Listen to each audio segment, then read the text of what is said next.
Comme au Congo et au Gabon, les pygmées du Cameroun connaissent une évolution certaine. Ils sortent de plus en plus de la forêt pour vivre en bordure de la route. Ceux de Mintom, dans la région du Sud Cameroun par exemple, avaient favorablement répondu à l'appel du gouvernement. C'est le gouvernement camerounais qui nous a enlevés de la forêt pour venir rester à côté de la route. Il a vu que dans la forêt, on n'a pas assez d'avantages. Parce qu'en forêt, les enfants baka ne fréquentaient pas. Il y a d'autres qui ne connaissaient pas ce que c'est que la propreté. Parce que tu peux faire 1 mois, 2 mois, tu manges sans laver les mains. D'une part, le gouvernement avait raison. Parce que moi qui parle maintenant, quand j'étais en Brousse, je ne causais pas français. Je suis ancien conseiller municipal grâce au village. Si j'étais toujours en forêt, est-ce que je devais être un conseiller municipal ou bien un enseignant? D'autre part, vraiment c'est pire.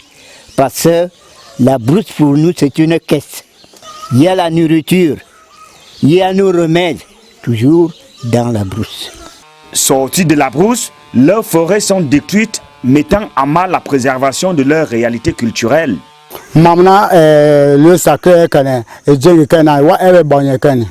Là, vous voyez derrière moi, là, ce n'est même plus la forêt. C'est déjà il reste seulement une petite partie que nous vivons là-dedans pour chercher les remèdes. Tout ça, là où là-bas derrière, c'est déjà détruit. Il n'y a plus le bois là-bas. Pour chercher les remèdes, je dis que c'est déjà vide. Ils ont venu détruire tous nos biens.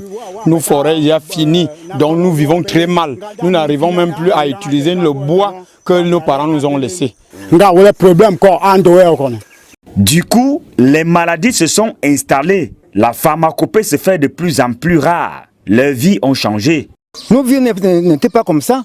Parce que nous, on ne connaît pas ce qu'on appelle la maladie, les hernies, de chaud de piste, de palu, la toux. On n'était pas connu ça. Si la maladie arrêtait quelqu'un en baka, nous, on connaît qu'on va porter d'abord, il y a une boîte qu'on appelle écouk, qui est amère. On frappe ça, on vient d'abord tremper dans l'eau, je bois. Le froid que c'était en train d'être attaqué, ça finit. Et nous, dans notre vie de coutume qu'on était en brousse, on ne pas connaître ce qu'on appelle l'habillement comme ça là, pour porter le matin. Non, non masse nulle. La pluie pleuvoir, tu ne sens pas ce qu'on appelle le froid. La mort c'était venu c'est juste la décision de Dieu. Que quelqu'un doit mourir. Mais nous, on n'est pas mourir comme on meurt maintenant là. Nous, on est peur. Ça vient en haut là-bas sur vous. Les pygmées du Cameroun craignent pour leur dieu, le dieu de la forêt, l'eau Edjengi, qui tient leur vie et les oriente lorsqu'il le faut. Edjengi, c'est le fantôme qu'on... Les parents, on nous a laissé.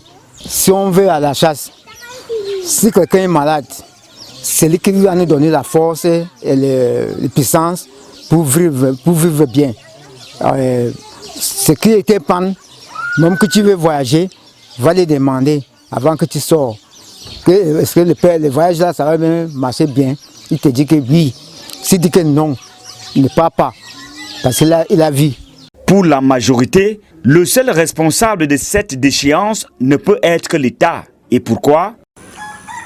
Quand l'État attribue des concessions provisoires aux agro-industries, alors que c'est là-bas que nos valeurs culturelles sont cachées, quand ces concessionnaires coupent les arbres, ce sont nos arbres avec lesquels nous on utilisait pour transformer, pour faire manifester notre culture. Nous n'avons plus cette jouissance paisible sur les forêts. Là où ces communautés ont des droits coutumiers, c'est des espaces qui ont été appropriés par l'État, soit pour la conservation, soit pour l'exploitation forestière, soit pour les agro-industries. Donc elles peuvent difficilement rentrer à ces endroits-là. Et ce qu'elles revendiquent aujourd'hui, c'est la possibilité d'avoir un espace au bord de la route qui leur appartienne. Parce que ce qu'elles ont, c'est un espace qu'elles ne contrôlent pas. Ainsi, il est impératif que le juste milieu soit trouvé. Chaque peuple ne tient sa vie que par la préservation de sa culture. Ce reportage a été réalisé avec le soutien de Rainforest Journalist Fund en partenariat avec Philips Center.